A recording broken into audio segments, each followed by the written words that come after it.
This is PRIME7 Local News with Madeleine Collignon, Kenny Hinkley and meteorologist Carl Linders with your local weather. Now, PRIME7 Local News at 6. Tonight, a huge bushfire comes to within metres of homes in the King Valley. A man in hospital, a teenager facing charges after a stabbing in Wodonga. A Riverina farm linked to a deadly outbreak of Listeria. And a sunny end to the working week. Your weather details coming up next. Good evening. King Valley residents are breathing a huge sigh of relief after a massive fire swept through the region yesterday, burning through about 500 hectares of land. Roads have been reopened around Myrie and Whitfield, with the blaze mostly contained. Locals say hundreds of firefighters who battled the inferno well into the night are heroes. A large plume of smoke billows over the famous King Valley vineyards. Nearly 500 hectares of land has been left scorched across Myrie. Authorities expect that to grow in coming days. Incredibly, there have been no injuries or buildings lost and only very few livestock killed. It's believed the blaze was sparked by the hot exhaust of a vehicle in a paddock early yesterday afternoon. More than 250 firefighters and nearly a dozen aircraft were called in to battle the flames. There is fire that is active and moved outside containment lines, but that's being worked at in the northern sector. Myrie primary school students bumped in with their Greta Valley neighbours for the day, while a community meeting was held at the Whitfield Recreational Reserve to keep residents up to date. For Bobby Titcher, it was a little too close for comfort, with flames reaching just metres from her home. I thought there was no way my house wouldn't have been burnt out because it was so fast and so close to where I live that I thought I'd come home to nothing. This morning I've been out there, I can't get back in, but I can actually see the CFA got there really quickly. Firefighters have spent the majority of today focusing their attack on this section of bushland behind me, but say it could take a number of days before flames are fully extinguished. Warnings were downgraded today and residents reassured there's no longer any threat to homes. Favourable weather conditions are forecast over the next 2 days, giving fire crews a critical opportunity to gain an upper hand on the blaze. It's increasing up to the weekend, so we want to get the work in early now, so that if the weather does change, we're in a position where the fire is safe. Josh Riberich, PRIME7 News. Meanwhile, grape growers and wine lovers have also dodged a bullet in the fires. There were some fears some vineyards may have been contaminated with smoke, ruining the year's harvest. La Trobe University researchers headed up from Melbourne yesterday, installing smoke detection equipment to make sure the grapes were not badly affected. We were a little bit concerned about a few wineries that brought it back onto some of the fire areas, but it seems like the conditions were fantastic and the smoke lifted all day. Wine growers were taking no chances today, though, continuing their harvesting in spite of the fiery blaze only a few kilometres away. A 21-year-old man is in hospital after an overnight stabbing in Wodonga. Police swooped on the area, later arresting a 17-year-old. Police swarmed a Wodonga property at 2 a.m. after receiving reports of a stabbing. A major intersection was cordoned off as authorities searched for the suspect. Police today confirmed that the two parties involved were known to one another. He's received some injuries, we believe, and he's seeking treatment at the moment at Albury Base Hospital. It's not life-threatening. Police are unsure what sparked the dispute, which led to the alleged stabbing. A 17-year-old from Wodonga has been arrested. He faces charges of intentionally and recklessly causing injury, assault with a weapon and committing an offence while on bail. As I said, we're not seeking any other arrests at this stage. We're just after some witnesses that might be able to piece together a few pieces that remain under question to us. Police say this area of Wodonga isn't notorious for crime, but after this morning's stabbing, they'll be stepping up patrols. We'll patrol to the task and what's going on in that particular area. Anyone who knows what sparked this morning's stabbing or who saw anything is asked to contact Wodonga Police. Ellen Orchbone, PRIME7 News.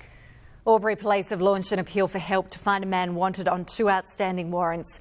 Dwayne Pankhurst is wanted for driving offences and assault matters. He's known to visit Lavington and surrounding areas. Anyone who sees Pankhurst is urged not to approach him and call 000. A man's been charged over an armed robbery at the Aldi supermarket in Lavington. 42-year-old Jason Cruz was charged last night following a police appeal. He's been charged with 1 count of armed robbery and has been remanded to appear in court on Monday. One of the country's biggest rockmelon producers has been linked to a nationwide Listeria outbreak. 2 people have died and 8 others have been seriously ill. Consumers are being warned not to eat rockmelons which are more than 1 day old. A Riverina rockmelon producer has voluntarily ceased production after being linked to an outbreak of Listeria, which has claimed 2 lives. The owners of Rombola family farms are reportedly devastated after rockmelons from their farm at Nericom, near Griffith, were linked to 10 cases of Listeria. Listeriosis can be a very serious illness for people who are particularly immunocompromised. There are more vulnerable people such as those over 70, pregnant women, people with cancer, diabetes and other immune suppressing illnesses. And so those people can become very unwell if they eat the bacteria. It's understood the contamination came from the fruit's skin, not the flesh. There is 1 case in Victoria, 3 in Queensland and 6 in New South Wales, where 2 elderly people have died. All 10 fell ill after eating rockmelon between January 17 and February 9. The company ceased production on February 23 and is assisting health authorities with their investigations. Listeriosis is a very similar onset to flu-like symptoms with fever, chills, muscle aches and can have diarrhea. Fruit has been removed from supermarket shelves, with some offering a refund for those still holding receipts. The rockmelons we source from that area, not from that particular farm, but just as a precaution, we've taken ours off the shelf until we can get some from a different region, or once the region is declared clear. The New South Wales Food Authority is warning people who still have rockmelons bought before yesterday to throw them away. Eleanor Tebone, PRIME7 News. Wodonga Council is in the process of cleaning up a property on Bat Avenue following a court order to remove a pile of junk. The street remains closed and the speed limit's been temporarily reduced as a local demolition company continues to remove the hoarded objects. Truckloads of items have already been taken away.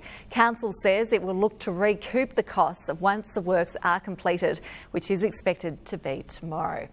Well, it's time now for a quick check of the weather with meteorologist Carl Linders. And Carl, first day of autumn, looking pretty good. Not too bad, Maddie. A bit of a chill in the air this morning as well. Hello to you. Hello, everybody. 9 this morning at Beechworth, 30 this afternoon.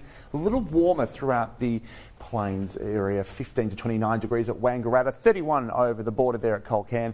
And we had a cool night at Bright as well, up high, 7 to 29 degrees and 30 this afternoon along the border. Satellite picture, not much to see here. Cloud free across southeastern Australia. Tropical rain continues around Townsville, filling their dams finally after being really quite empty over the last few years. But back home, no rain expected over the next couple of days. Certainly a cool start again tomorrow, then a nice warm end to the working week and a sign of things to come this weekend. Lots of sunshine, Maddie, and warm sunshine too. So warm. That's a great weekend forecast. Yeah, it is. All right. Good. See you, Carl. Bye. Still to come in PRIME7 News, a warm welcome to La Trobe Uni's newest students in Wodonga and the border barista whose brilliant brew has landed her a trip to Rome.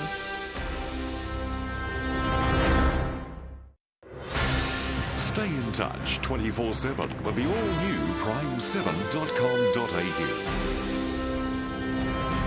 A local barista has won a 1-week trip to Rome, all for making good coffee. The head barista at Wodonga's APCO Cafe 24/7, Darcy de Helen Laurie, has taken out the top prize at this year's APCO Barista Championship. She says the art to good coffee is all about having passion. Coming out of it first place and getting a chance to go to Rome was just kind of amazing. I never thought coffee would kind of take me places like that. Darcy hopes to pass on her expertise to the rest of her team before flying off with her mum. Some paramedics have launched industrial action, giving patients a free ride. The trigger, an $80 Working with Children's certificate, which they have been asked to pay for out of their own pocket. A free ride in ambulances across the state, with members of the Australian Paramedics Association launching industrial action last night, refusing to bill patients. Paramedics are angry. The problem, they've been asked to pay up $80 for a Working with Children certificate. Now we see the working with children's checkers and a terrible breach into our working conditions. On the 1st of April, paramedics are expected to cough up $80 to do on the 1st of April what they've been doing the day before. They say they won't be paying the fee, while the law says that anyone who hasn't will have to be stood down on April 1st. Much more than a stoosh over money, they say it's the principle. The working conditions of paramedics are being asked to do more with less. If it's 4 cents a day and not such a big deal, and you're happy to look after the police and the fireys, we deserve the same. Teachers and nurses, however, do have to pay for their own check. We're out there 24 hours a day, 7 days a week, rain, hail or shine. But the APA is one of two paramedics unions. The other, the HSU, says not billing patients and pushing the matter to industrial action is ineffective grandstanding, which could jeopardise negotiations. HSU members are simply refusing to pay the $80 fee. Free ambulance rides proving costly to New South Wales Health, but ultimately the taxpayer. Since 9 o'clock last night, they probably would have nearly covered the entire fee to manage paramedics across the state. Serena Nastasi, PRIME7 News. Hundreds of fresh faces were given a warm welcome today for the start of orientation at La Trobe University in Wodonga. Students were given a tour of the campus and information on the services available at the orientation marketplace. This year, La Trobe has introduced the Student Connection Project and new Student Commons. We are supporting more community engagement on the campus with students in hot topic sessions, which are 1 hour lunchtime informal information sessions. Information sessions will take place in the Commons building throughout the year. Bright sparks from Australia's agricultural industry have converged on Charles Sturt University to develop new farming innovations. They're taking part in a 48-hour challenge to solve common farming issues for the future. This gadget is a wireless gateway invented by Dan Winson. It's revolutionising mobile black spots on farms. This antenna provides a really strong directional link to a mobile tower, and then it feeds it through to a router housed in this enclosure, which then sends a Wi-Fi signal out across the entire property. This device can also connect to wireless sensors and cameras. It's changing the way farmers can monitor livestock movements or water levels and prevent rural crime. Dan was the winner of AgriHack last year. AgriHack is like a super brainstorming session. So we bring together people from all different facets of the agricultural industry, put them in one room, give them a challenge and give them around 48 hours to come up with a solution. Ag students, farmers, scientists and tech experts have come from across the country with the idea they'll invent the next big thing in agriculture. The challenges include keeping grain in silos dry or creating a method to weigh live chickens. This team's brief is to work on a concept to ensure the future of family farms into the next generation. I'm here with Claire. What are you working on? So we're working on trying to remove the emotion from succession planning and help our older retiring farmers achieve a clear outcome, whether it's in 5, 10, 15 years. Teams are on a mission to win cash and mentoring prizes while creating a product or service that will make farmers fit for the future. The agricultural industry is exploding and technology application to agriculture is very, new in some ways, but there's a lot of existing technologies that haven't been applied to agriculture. Sarah Naven, PRIME7 News. Still to come in PRIME7 News, Liz Gwynn is along with the day's sport, including some big-name visitors on their way to the border for a pre-season soccer event. And the local cricket season headed for a grandstand finish.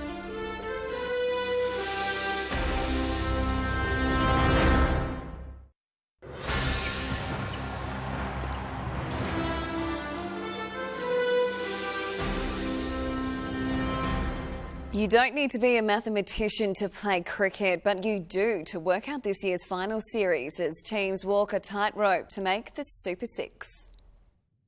We're in for a cracking finish to the season in cricket Albury-Wodonga with 8 teams vying for finals. Belvoir need a win to have a chance to advance, and look out if they do. Belvoir, obviously, they've got the dangerous players, the rep blokes. While they haven't gelled at times this year, once you get through, a lot of them will step up. The likes of Drew Cameron, David Farrell, they've got plenty of options. Tolangata finished 6 for 106 last week against East Albury, with the Crows needing a win. But a loss to Tolangata could see them face Southern Death in week 1 of the finals. Tallangata have probably got the two most dangerous imports. So, obviously the game plan is to shut them down, but if they get off the chain, they can do some serious damage to the likes of Lavington, with their good bowling attack. If North Albury can roll Wodonga's 104, they could replace Tallangata in third, with the experience to be a real threat over the next month. We've got blokes who have been there before. Your Greg Daniels, he'll bowl plenty of overs. A bit of a surprise to see Wodonga drop one, but it might be what they need to get out of their system before finals. New City are hanging on less than 2 points inside the six and facing Lavington with their fate hanging in the balance, while Popco's team Albury is looking forward to finishing with their third win of the season. We've had a consistent team the last 3 weeks, which we haven't been able to put on the park all year. Obviously, probably our best bowling performance of the year. Raiders' lowest score. The game's not over yet, but we're in a very good position. Stephen Murphy, PRIME7 News. Andrew McDonald has extended his contract as coach for the Victorian cricket team until the 2019-20 season. McDonald took over the reins of the Bushrangers last summer, leading the state to a third consecutive Sheffield Shield title. The team is sitting second on the ladder this season in the search for a fourth. Yeah, really excited about the opportunity to be involved with Cricket Victoria for another year, and especially with a young crop of players coming through. It's going to be great fun working with them and in amongst those senior players that we've got. The future looks bright for Victorian cricket. McDonald is a former New City junior. He played 4 test matches for Australia. If he and the Bushrangers win a fourth Sheffield Shield in a row, they'll be just the second state to achieve the feat. The Androni Coss Cup is back for 2018 with teams from Canberra and Leeton to compete at this year's event, and it appears there's more than just a trophy up for grabs for players this weekend. Now in its 25th year, it's the football pre-season competition which gives local and travelling sides a competitive hit-out before the real action starts. It's a competition that recognises the foundations of Albury City, the family, the Andronicus family, who were significant in the creation of Albury City. The tournament attracts teams from far and wide. This year, Canberra club, the Brindabella Blues, will again make an appearance. This year they've got 4 teams coming, 2 men and two ladies teams. We have Leeton Football Club coming across this year. Sadly, Meadow Park pulled out just the other day from Wagga. Yeah, it's something we use every year. It's something I pencil in from almost day one. That's probably the only tournament we play in, along with sort of 5 or 6 practice games around that. But yeah, no, definitely it's something we sort of work around. The games are played in 2 12-minute halves, with the men split into 2 groups under a round-robin format. It's a chance for clubs to trial a number of players and possibly open the door for round 1 later this month. 2 or 3 spots that we could have 3 16-year-olds starting round 1. I know we've got Wang first game on the weekend, so I'm sort of hoping they bring their full squad so that younger kids can have a good crack at that and sort of see what it's all about. The winner of each pool will play off the Andronicus Cup. Meanwhile, 6 teams will contest the Women's Ionota Cup at Gelbart Park on Sunday. Stephen Murphy, PRIME7 News. Wodonga Maroon have moved to equal second on the local football ladder following an 11-7 win over the Phantoms. In other matches, the Beers Ducks had a dominant win over Wodonga White 10-0. The top place Beers and bottom place Comets game went as expected. In the A grade, Women's Wodonga had just their second win in the season against Beers Orbits, and the Comets thrashed the Beers 13-2. Still to come in PRIME7 News, Carl is back with your local weather forecast. Don't go anywhere.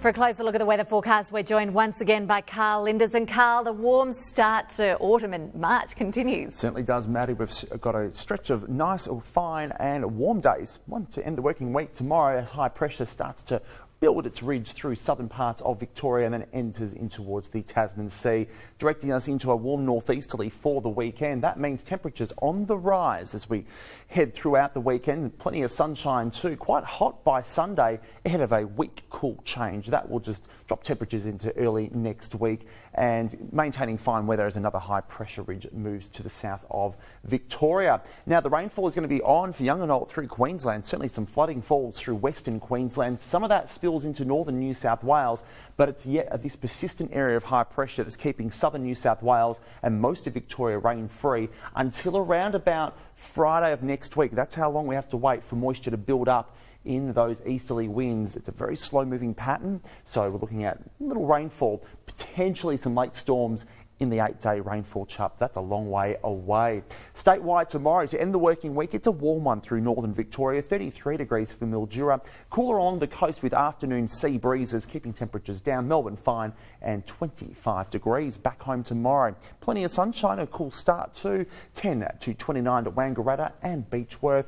Looking at 30 degrees across the border, rising to the mid-30s with northwesterly winds developing through the afternoon on Saturday. Again, cool start, so that's quite pleasant, though quite warm through the afternoon. Similar for Sunday ahead of a southwesterly change, dropping temperatures down at Shepparton by lunchtime and then the border by evening. We'll have a much cooler start, well, around 30 degrees for Monday through the region with a southerly wind for the new working week, and cloudy but fine dry weather to persist, Maddie, right through the outlook period, unfortunately. I was hoping you were going to say there was a heap of rain on the way. Oh, I'll have to work on it. Yeah, See you ya. will. Thanks, Carl. See ya.